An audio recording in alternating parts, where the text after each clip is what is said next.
Formation class 10th में इसको सिखाया जाता है। मैथमेटिकल बेस्ड टॉपिक है ये। टॉपिक को सीखने के लिए आपको दो चीजें आनी चाहिए। गणित, यदि आपने गणित में 3 चैप्टर की बात करते हैं, जैसे अगर मैथ में आपने कभी प्रोबेबिलिटी पढ़ा होगा या आगे की क्लास में जाए तो क्लास 11th में एक चैप्टर मैथ में होता है जिसको कहते हैं परम्यूटेशन एंड कॉम्बिनेशन, क्रमचय और संचय।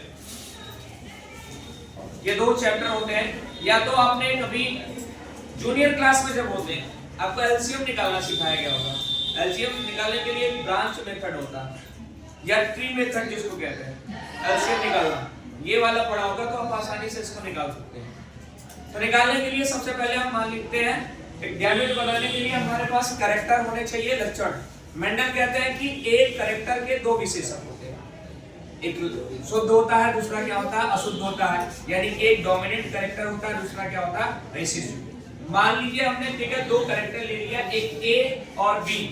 ए और बी हमारे क्या है, कैरेक्टर्स। और इस ए और बी कैरेक्टर के हमारे पास दो ट्रेट्स हैं। एक बच्चों ठीक है मैंने बताया ए मेरा क्या है, कैरेक्टर, इसके दो ट्रेट्स होंगे, एक डोमिनेंट, दूसरा क्या है, रिसेसिव। ये कैपिटल वाला जो मैंने लिखा है इसके क्या है, डोमिनेंट, और स्मॉल वाला क्या है, रिसेसिव। तो अब करना क्या है, सबसे पहले अब आपको पता है ये ट्रेट्स है, ट्रेट मतलब फैक्टर। मेंडल कहते हैं फैक्टर हमेशा पेयर में होते हैं, जिसको बाद में इसे एलील कहा गया था। तो एलील मैंने एक डोमिनेंट एलील ले लिया, कैपिटल ए, और एक रिसेसिव एलील ले लिया, स्मॉल ए। इसी तरीके से हमारे पास दूसरा कैरेक्टर है बी, और इसके भी दो ट्रेट हैं, एक कैपिटल बी और स्मॉल बी। तो गैमेट बनाने के लिए सबसे पहले हम क्या करते हैं, ठीक है, दोनों कैरेक्टर के एक डोमिनेंट और एक रिसेसिव ट्रेट को लिख देते हैं। तो ये मैंने लिख दिया, एक ठीक है कैरेक्टर ए, दूसरा क्या है, ठीक है कैरेक्टर क्या है। अब इसका क्या करेंगे, या तो एक डोमिनेंट लिखे, एक डोमिनेंट लिखे, एक रिसेसिव। तो ये डोमिनेंट हो गया, दूसरा क्या हो गया, रिसेसिव। बात समझ में? अब इसके पास हमारे पास क्या है, इसके बाद बचा क्या, कैरेक्टर बी बचा है ना। तो हम क्या करेंगे, इसको इस तरीके से कर देंगे, ठीक है। मैंने इसमें ऐड कर दिया, ब्रांच बना दिया, एक कैपिटल, ये कैपिटल बी हो गया, स्मॉल बी। फिर से मैंने ये कैपिटल बी लिख दिया, ये स्मॉल बी। अब जरा देखिएगा, ठीक है, इसको ऐड करके लिखेंगे कैसे। ये क्या है, यहां से देखिए ए और बी सीधा आएगा, तो ये क्या आएगा, ए बी आएगा, ए और ये स्मॉल बी आया, स्मॉल ए कैपिटल बी आया, और स्मॉल ए स्मॉल बी। इसी तरीके से अगर हमारे पास कोई और कैरेक्टर होगा, मान लीजिए हमने कितने कैरेक्टर ले लिए, 2। अब हम इसमें ऐड करते हैं, ये तो पहला तरीका हुआ है।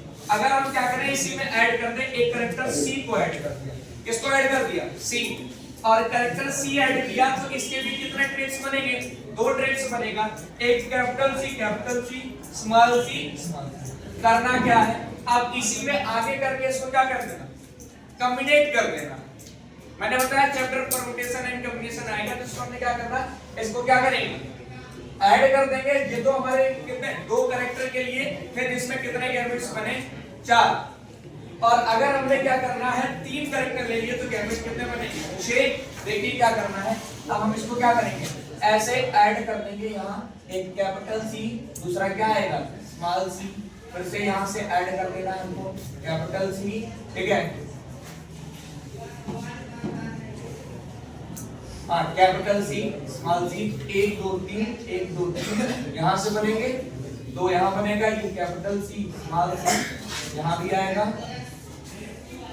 आगे थोड़ा सा बढ़ा के लिखते हैं, कैपिटल सी, स्मॉल। चलो ऐड करो, तो ये वाला ठीक है, देखते हैं क्या होगा, ये बनेगा कैपिटल क्या आएगा, capital A, capital B, capital C, capital A, ठीक है, कैपिटल बी, स्मॉल सी, ये स्मॉल सी। उसी के साथ यहाँ भी करते हैं। अब यहाँ क्या आएगा, एक कैपिटल आ गया, कैपिटल सी, एक स्मॉल सी, तो आएगा क्या, कैपिटल ए, ठीक है, small B, capital C, capital A, small B, ठीक है, ये क्या है, स्मॉल सी।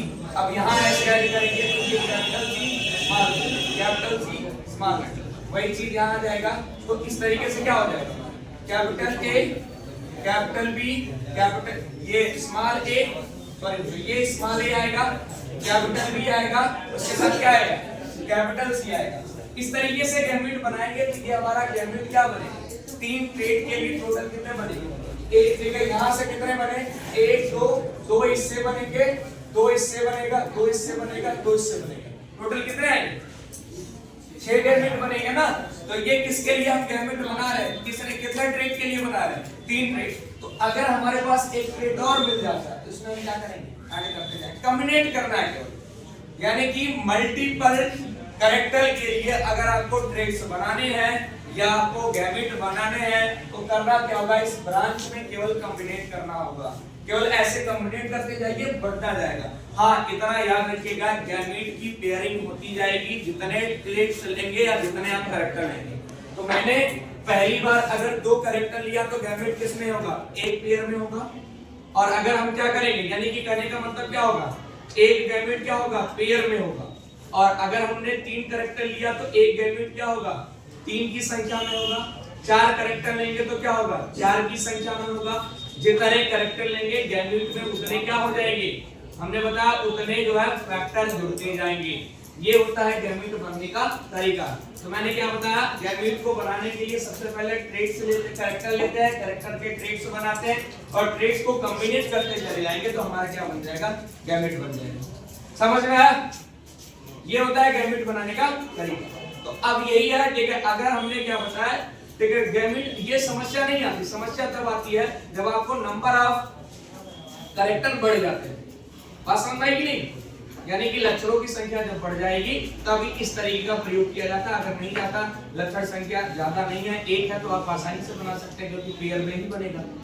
अगर हमारे लक्षण पास 2 हैं, 3 हैं, 4 हैं, तो हम क्या करेंगे, इस विधि का प्रयोग करते हैं। इस तरीके से बच्चों गैमेट बनाना चाहिए। तो अभी मैंने जो ट्रेड्स दिया था आप बना सकते हैं, मैंने जो कैरेक्टर दिया था आप बना के दिखाइए 3 के लिए, यानी कि मेंडल कहते हैं कि 3 लक्षणों की वंशागत के लिए मैंने ले लिया है capital R, small R, capital R, capital Y, capital D, ये 3 ट्रेड ले लिया।